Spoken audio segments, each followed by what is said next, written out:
पहुँचो धणी चोर पछताड़ा, माल बिराना खावे, तोड़े शीश नाक कर काटे, भस्मी खाल भरावे। अब संत समझाते हैं जैसे कोई चोरी करने के लिए जाता है किसी के घर में, और वो चोरी करने के लिए चोर घुस जाए और उस घर का मालिक जाग जाए घुसते वक्त, और वो अगर उसे पकड़ लेता है तो जितना मारे, जितना वो क्रोध में आकर के उस चोर को इतना मारे चाहे वो मर जाए, 302 का मुकदमा कायम हो जाए, लेकिन मारने को रियायत नहीं करे। ऐसे ही हमने जो चोरी की है, काहे की चोरी की है, 24 घंटे में 21,600 श्वास 24 घंटे में निकलती हैं, जिसके ऊपर एक काया टिकी हुई है, और इस श्वासों की चोरी की है पूंजी की, तो वो जितना दुख दे इस काया के लिए उतना कम। जितना परेशानी आए, जितनी हानियां आए, क्यों? हमने उसकी जो पूंजी है वो परमात्मा ने दी है। वो गुरु कैसा है, गाते हैं कृपालु है, दयालु है, उसने ऐसी कृपा की, दया की, लेकिन फिर भी उस पूंजी को हमने उसका सदुपयोग नहीं किया, उसकी चोरी की, तो जितना दुख दे उतना कम। क्यों? उसने तो दी तुम्हारे हित के लिए, लेकिन तुमने उसका दुरुपयोग किया, उसमें सारे साधन किए, लेकिन श्वास में राम नाम का भजन नहीं किया, तो एक काया दुख हो गया। बादशाह की और माँ होती लागी लार पिंजारा, पड़ी पिंजारा पीछे पछतानी, जन्म बिगाड़ू जारा। ये बादशाह, कोई बादशाह की स्त्री और एक कुली के साथ, नौकर के साथ भाग जाए। अब वो वहां तो महलों में उसे दासियां लगी हुई हैं, बेड पर सेज बिछाने के लिए दासियां लगी हुई हैं, खाने पीने को सब सुविधा है, पंखा लगे हुए हैं, और वो कुली के साथ जब चली गई पिंजारे के साथ, अब वहां उसे ना तो कोई खाने की सुविधा, ना बैठने की सुविधा, ना लेटने की सुविधा, ना कोई सुख, तो वो पछताती है। क्या बताएं, इस पिंजारे के साथ तो वो मन ही मन पछताती है। कहती नहीं है कि आज हम बादशाह के यहाँ छोड़ के और हम इस कुली के साथ ना आते, इस पिंजारे के साथ ना आते, तो हमें दुख नहीं भोगना पड़े।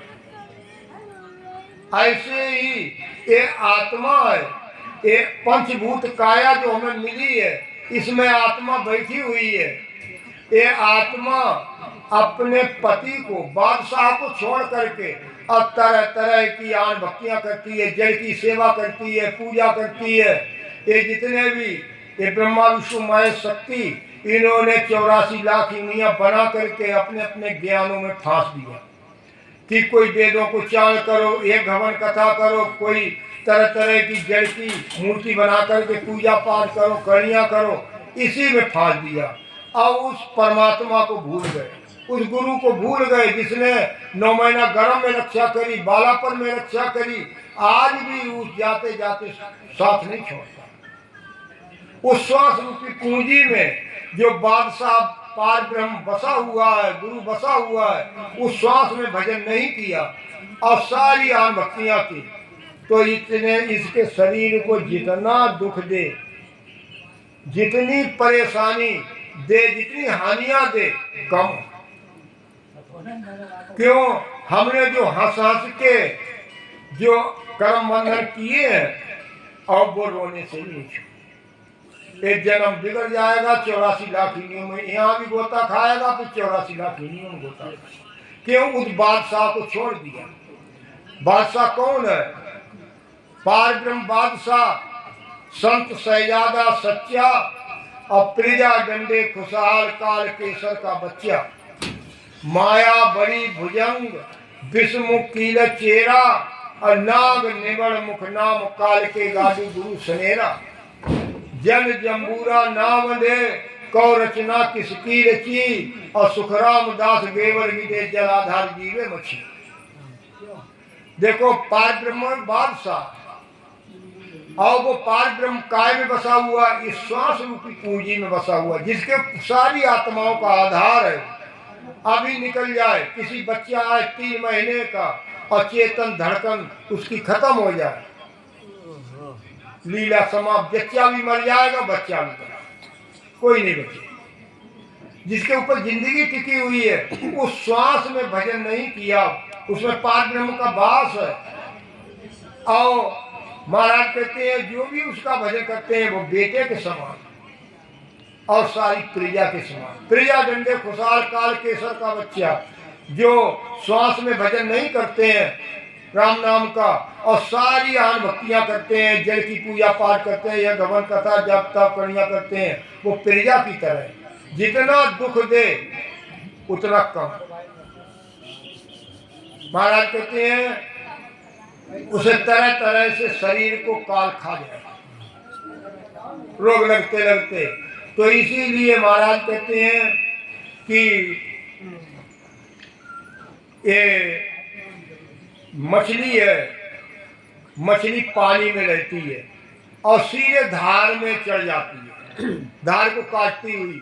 और हाथी कितना बड़ा होता है, और ये हाथी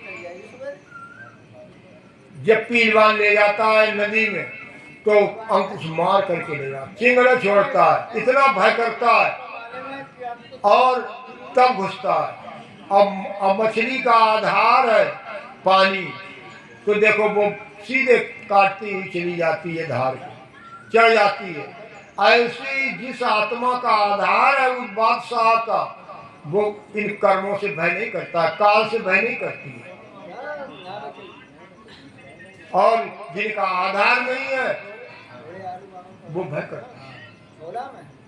तो ऐसे ही जम्बूरा बैठा लेते हैं, एक बाजीगर आता खेल करने के लिए, तो बामे उसके उस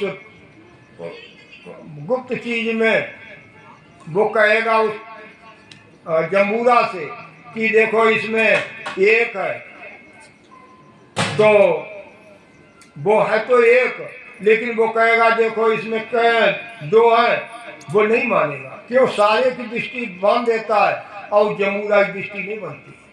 तो जो श्वास रूपी पूंजी में भजन करते हैं वो एक है तो एक ही मानेगा, उसकी दृष्टि ये माया नहीं बांध सकती, ये मन नहीं उसका बिगाड़ कर सकता। तो इसीलिए महाराज कहते हैं हमें पार ब्रह्म की भक्ति करना चाहिए। आन जार को फिर पूजे हर सूबे मुख होई, गिनका ज्यों जिण तिण की जो रूपत विरता नहीं कोई। कहते हैं कि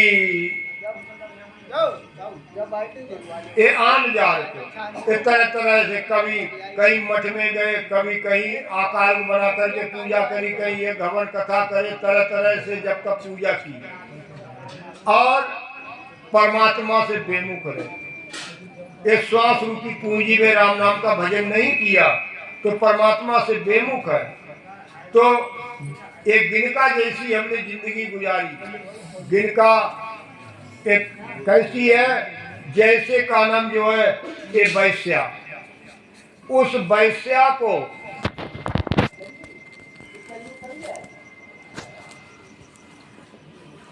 तो वो वैश्या किस